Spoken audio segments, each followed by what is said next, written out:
भले कितनी भी रिपोर्ट्स आ जाएं और कुछ भी कर लें अमेरिका जैसे कई सारे वेस्टर्न देश, लेकिन the fact of the matter is कि Russia continues to supply important strategic weapons to India. और इस बार 2 मेड इन रशिया वॉरशिप्स हैं जो कि हमारी इंडियन नेवी को कुछ ही महीनों के अंदर दोस्तों ज्वाइन करने वाली हैं। इतना ही नहीं, इन वॉरशिप्स को परचेज करने के लिए भारत सरकार के द्वारा जो पेमेंट भी यहाँ पे करी गई है उसको भी इंडियन रुपी में भी किया गया है। आप लोग यहां पे देख पाएंगे, खबर जो है कल ही सामने आई है, हिंदुस्तान टाइम्स की ये न्यूज है। Russia made warships set to join India's navy. और हिंदी न्यूज मीडिया ने भी कवर किया है कि दोस्ती में नहीं आई कोई दरार, अमेरिकी प्रतिबंधों की खोज ली है काट, भारत को मिलने वाला है रशिया से ब्रह्मास्त्र। बात करेंगे दोस्तों इन वॉरशिप्स के बारे में कि कौन सी ये वॉरशिप्स हैं जो कि इंडियन नेवी में आकर के जुड़ने वाली हैं, कहां पर इनको मैन्युफैक्चर किया गया था, इस डील के बारे में और भी कुछ इंटरेस्टिंग बातें हैं जो कि आपको बतानी है, एंड कैसे हम लोग इस वॉरशिप्स की पेमेंट को इंडियन रुपी में करने में सफल हो पाए हैं, इसको भी हम लोग समझने का प्रयास करेंगे। आइए शुरू करते हैं दोस्तों मेरे साथ। मेरा नाम है अनिरुद्ध। यदि आप लोग हमें फॉलो करना चाहते हैं, हमारे लेक्चर्स के अपडेट्स को प्राप्त करना चाहते हैं, तो यहां पर दिए गए टेलीग्राम चैनल्स के माध्यम से ऐसा कर सकते हैं। आगे बढ़ने से पहले आप सभी को बताना चाहूंगा कि अनअकैडमी आपके लिए लेकर आई है इंडिया का सबसे बड़ा स्कॉलरशिप टेस्ट, जिसमें अगर आपने अभी तक एनरोल नहीं किया है तो अभी जाइए एनरोल कीजिए, अपने कैलेंडर्स को मार्क कर लीजिए। 14 अप्रैल को मॉर्निंग 9 AM पे ये वाला टेस्ट आपके लिए कंडक्ट करवाया जाएगा, जिसमें कि आपको स्कॉलरशिप्स भी दी जाएंगी और साथ में आपको कई सारे इनाम जीतने का मौका भी मिलेगा। वंस अगेन एनरोल करना बिल्कुल ना भूलिएगा। ये 14 अप्रैल को सुबह 9 बजे टेस्ट होने वाला है। इसके अलावा दोस्तों अनअकैडमी अब ऑनलाइन के साथ साथ ऑफलाइन में भी अपने सेंटर्स लेकर आ चुकी है। नई दिल्ली के करोलबाग में, मुखर्जी नगर में और उत्तर प्रदेश के प्रयागराज में हमारे सेंटर्स आ चुके हैं, जहां पर 2025 एवं 2026 के जो फाउंडेशन प्रोग्राम्स हैं वो आपके लिए अब शुरू कर दिए गए हैं। अगर आपने इनमें एनरोल करना है तो प्रोसेस बहुत ही सिंपल है।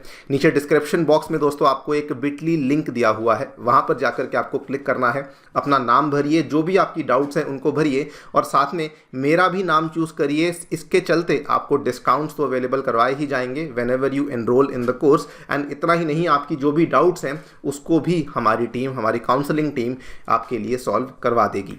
ऑल राइट, सो बेसिकली ये वाली जो 2 वॉरशिप्स हैं इसकी डिलीवरी वैसे तो डिलेड हुई है। 2021-22 के आसपास कहा जा रहा था कि इन वॉरशिप्स को डिलीवर कर दिया जाएगा, लेकिन वो डिले होते होते अब फाइनली हमें ये वॉरशिप्स मिलने वाली हैं। इस डिले के पीछे बेसिकली 2 कारण थे। एक तो कोविड-19 की महामारी थी और दूसरी जो यहाँ पे कारण बन गया था वो था रशिया यूक्रेन का युद्ध, जो कि अभी तक भी चलता जा रहा है। जिन 2 वॉरशिप्स की हम लोग बात कर रहे हैं, एक है INS तुशील और दूसरी है INS तमाला, जिसको कि तुशील तो हमें आज से कुछ ही महीनों में हमारी इंडियन नेवी में देखने को मिलेगी और INS तमाला कहा जा रहा है कि अगले साल की शुरुआत में हमें देखने को मिलने वाली है।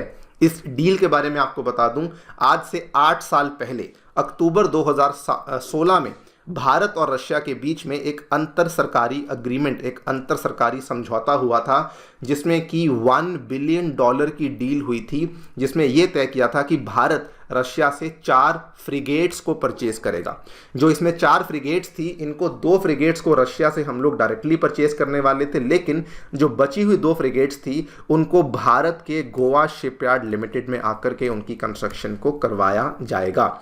जिन फ्रिगेट्स की हम लोग यहाँ बात कर रहे हैं इनको कहा जाता है क्रिवाक क्लास फ्रिगेट्स, जो कि बेसिकली रशिया की एक क्लास ऑफ फ्रिगेट्स हैं। इसी के ऊपर आधारित हम लोग इन फ्रिगेट्स को बेसिकली परचेज करने वाले थे। इसके अलग अलग नाम भी हैं। इसको प्रोजेक्ट 11356 भी कभी कभार कहा जाता है, या फिर एडमिरल ग्रिगोरोविच क्लास भी कभी कभार कहा जाता है, और वंस इंडिया इनको ले लेगा तो इनको तलवार क्लास की फ्रिगेट्स यहां पर कहा जाता है। बाय द वे आपको बता दूं, तलवार क्लास की जो फ्रिगेट्स हैं ये कोई पहली बार नहीं कि इंडिया यहाँ पे इस्तेमाल करने वाला है। इंडियन नेवी आज से ही नहीं, पिछले 25-26 सालों से हम लोग तलवार क्लास की फ्रिगेट्स का इस्तेमाल कर रहे हैं। ये पूरा का पूरा टेबल आपको दिखाना चाहता हूँ।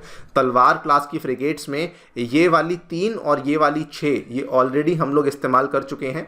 हालांकि ये वाली 3 भी रशिया में ही बनाई गई थी, ये वाली 3 भी रशिया में ही बनाई गई थी, और अब ये वाली जो 2 फ्रिगेट्स हैं इनको हम लोग लेने वाले हैं, जिनको कि अगेन रशिया रशिया के यंतर शिपयार्ड में ही बनाया जा रहा है। और जो मैंने आपको बताया कि 2 और हैं जो कि हम इसमें इंक्लूड करेंगे, वो लेकिन हमारे गोवा शिपयार्ड के अंदर बनने वाली हैं। ये दोनों ही आप यहाँ पे देख सकते हैं। जो नंबर 1 एरिया, ये वाला जो एरिया है, ये भी एक रशिया का ही शिपयार्ड है जिसको आप यहाँ पे देख पाएंगे, बाल्टिस्क के नाम से है। और दूसरा यंतर शिपयार्ड है, ये रशिया में आपको देखने को मिलते हैं। रशिया की जो कैलिनिनग्राड की टेरिटरी है, जो कि रशिया से अलग आपको देखने को मिलती है, इस टेरिटरी में ये 2 बड़े शिपयार्ड्स देखने को मिलते हैं जिसमें कि इन सारी की सारी फ्रिगेट्स को बेसिकली बनाया जा रहा है। इस पूरे की पूरी डील की सबसे सरप्राइजिंग चीज़ जो कि मैं आपको बताने वाला हूं वो ये है कि इन फ्रिगेट्स में जिन इंजन्स का इस्तेमाल किया गया है, ये इंजन्स असल में यूक्रेन में बनाए जाते हैं। और ये जब रशिया यूक्रेन के बीच में टेंशन्स नहीं थी, तब यूक्रेन ने कहा था कि ठीक है, हम लोग इन फ्रिगेट्स के लिए इंजन्स रशिया को देंगे जो कि अल्टीमेटली इंडिया तक पहुंच जाएंगे। लेकिन जब 2014 में आपको याद होगा रशिया के द्वारा क्रीमिया को अनेक्स किया गया था, तब से यूक्रेन और रशिया के बीच में टेंशन्स चल ही रही हैं। और तब से उसके बाद यूक्रेन ने कहा कि हम इंजन्स नहीं देंगे, लेकिन दाद देनी होगी भारत की डिप्लोमेसी की, जिन्होंने ये मेक श्योर किया कि हमें वो इंजन्स यूक्रेन से मिलने ही वाले हैं। इंडिया ने क्या किया, उन गैस टरबाइन इंजन्स को लेने के लिए एक थर्ड कंट्री को अप्रोच किया, जिन्होंने आगे जाकर के यूक्रेन से बात करी और ये मेक श्योर किया कि जो इंजन्स हमें यूक्रेन से मिलने वाले थे, वो इंजन्स हमें अभी भी मिलने वाले हैं। This is one of the most surprising deal जो कि यहाँ पे इंडिया के द्वारा यहाँ पे कंक्लूड करी गई है।